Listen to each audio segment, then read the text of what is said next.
Dr. Henry Kissinger speaking to me earlier. Amy Goodman, what did you make of that, and particularly his last point there, that the neighbours of Afghanistan still have an interest in the country? Is that going to be welcomed by the Afghanis, do you think? Well, first of all, I mean, what the U.S. is doing in Afghanistan and over close to 10 years now, the longest war the U.S. has been involved with.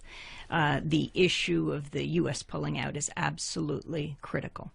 But to hear Dr. Henry Kissinger talking about this or any other issue, I think we have to look at his record. You know, I was broadcasting from just blocks from Ground Zero on September 11th, and we're coming up on the 10-year anniversary of September 11th. We were, interestingly, doing a special that day as the planes were hitting the World Trade Center, looking at the connection between terror and that date, September 11th. But another year, September 11th, 1973, when the Pinochet forces, the U.S.-backed, the Kissinger-backed Pinochet forces rose to power in Chile. That day, Salvador Allende, the democratically elected leader of Chile, died in the palace.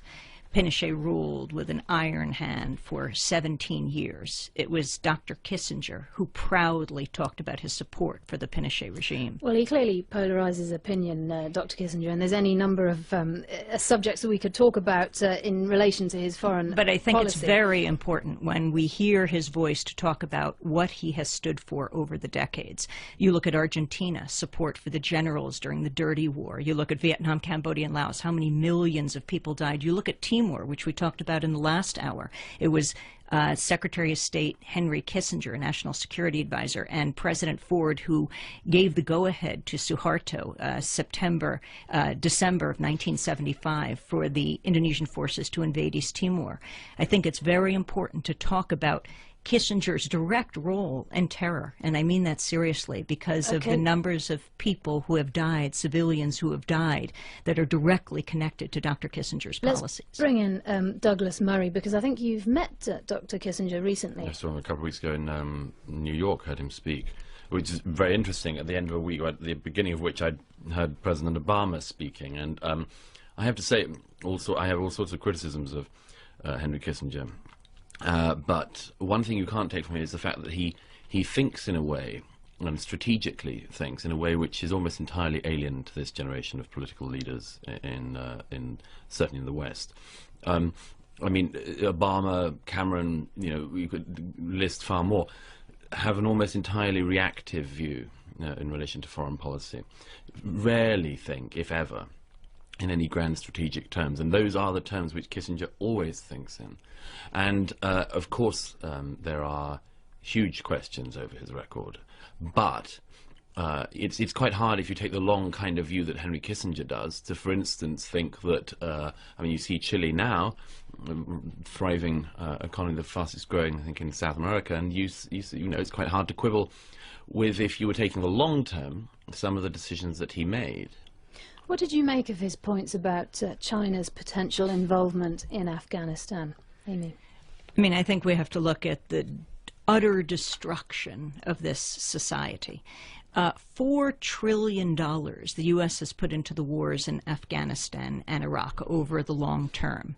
And you think about what has come from that.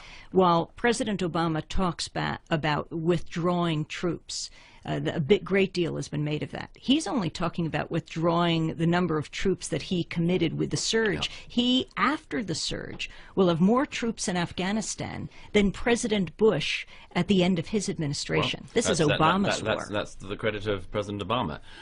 Look, I mean, it depends what you want to achieve in Afghanistan. Afghanistan was a failed state. It was a wrecked society long before British or American troops went in there. The efforts to stabilize and to develop Afghan society, not least Afghan democracy, have been partially successful, but we have been there for almost 10 years now. I would argue there's been an element of mission creep. I agree with Dr. Kissinger's view there, that we have to decide, we have to recalibrate what it is that we want in Afghanistan. I think that we need to go back to the baseline reasons we went in the first place, which is to have whatever troop presence is necessary to ensure that Afghanistan cannot be used as a terror training camp in the way that it was up until September 2001. And that would be the baseline from which I would think we could work. But the idea that that it is all or nothing, that we either completely withdraw, or we allow it to go back to being a terror training camp, or we have the massive deployment of troops. But isn't that the criticism that international other countries look at Afghanistan in terms of what they would like to see happening there? And do we have a clear picture of what Afghans would like? I mean, no, that is the absolute key question.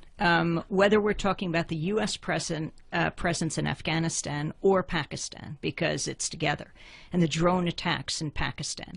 If the U.S. is concerned about terror, there's nothing that generates the level of anger towards the United States more than the U.S. bombing, whether manned or unmanning, in Pakistan and Afghanistan. The answer is not a military one. No, it's shoring up a civilian society through humanitarian efforts. It's about killing efforts. terrorists who'd kill you if they had the chance.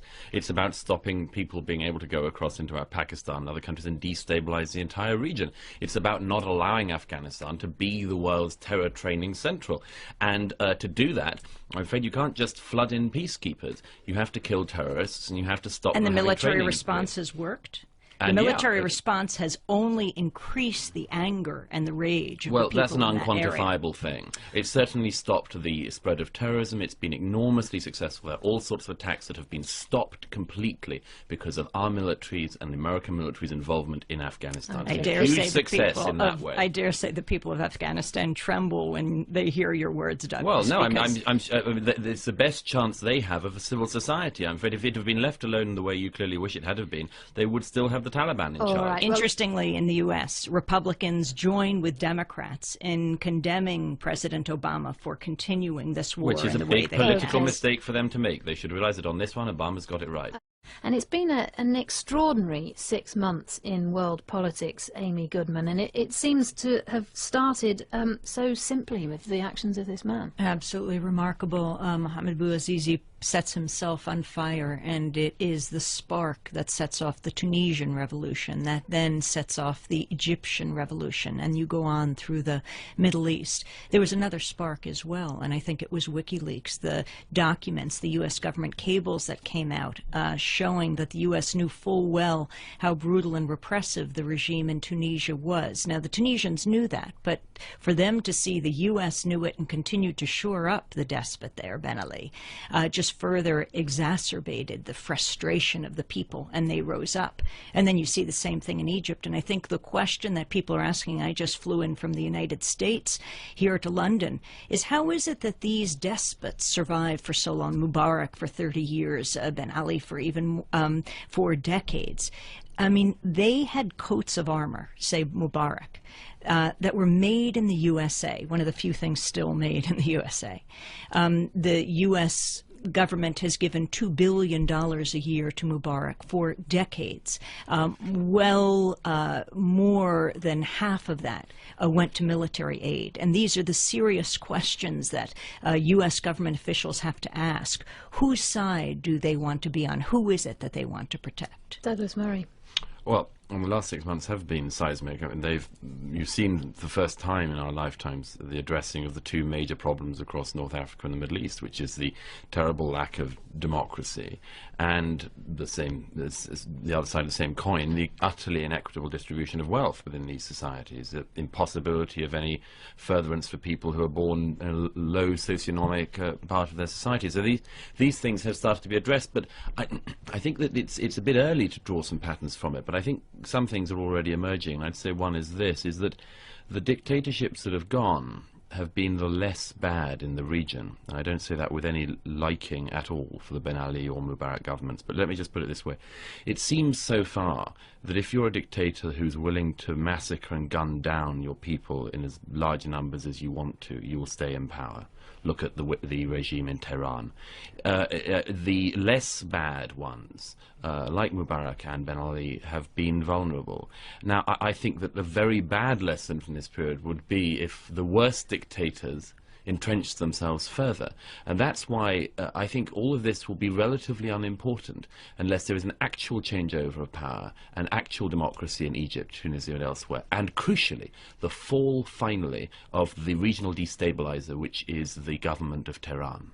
the revolutionary government of Tehran. When you look at what's happened in Egypt, there's no question it's an unfinished revolution. I mean, just in the last Fridays, the massive uprisings that continued and the military crackdown on them, because the military remains in power, and the frustration of the people, especially those who lost loved ones during the Tahrir Square uprising, do not see any kind of justice or a process toward justice, toward people being held accountable. And this is a very serious issue for them. Also very important to look at who the United States, President Obama, is calling on to step down, and who he is not calling on to step down. For example, the Al Khalifa regime in Bahrain, working with Saudi Arabia and repressing the people of Bahrain. You've got the doctors and nurses that are on trial for simply ministering to those who've been wounded in the protests by the military. Absolutely. I mean, by its nature, there are huge contradictions going on across the region, and it is extremely difficult for America or any other power to be seen too much to be backing winners or losers or anything like that. It is seen to be doing that. Yeah, isn't and it? I think this is part of the problem. Look, Americans. I mean, America will never get this right. No country will ever be able to get this right. It has tried in recent decades to prop up the less bad regimes, and it has had a regional problem for decades, as any country has that would wish to do that. I think the most important thing is that the outcome of these revolutions are seen to be in the hands of the people who started them. And there are all sorts of things that will go wrong along the way, but one important thing, of course, is first of all to dampen expectations of an immediate shift in the whole of the lifestyle of these people, but also, crucially, to keep out of the way. If Western states are seen to be in the way, it'll be part of the problem.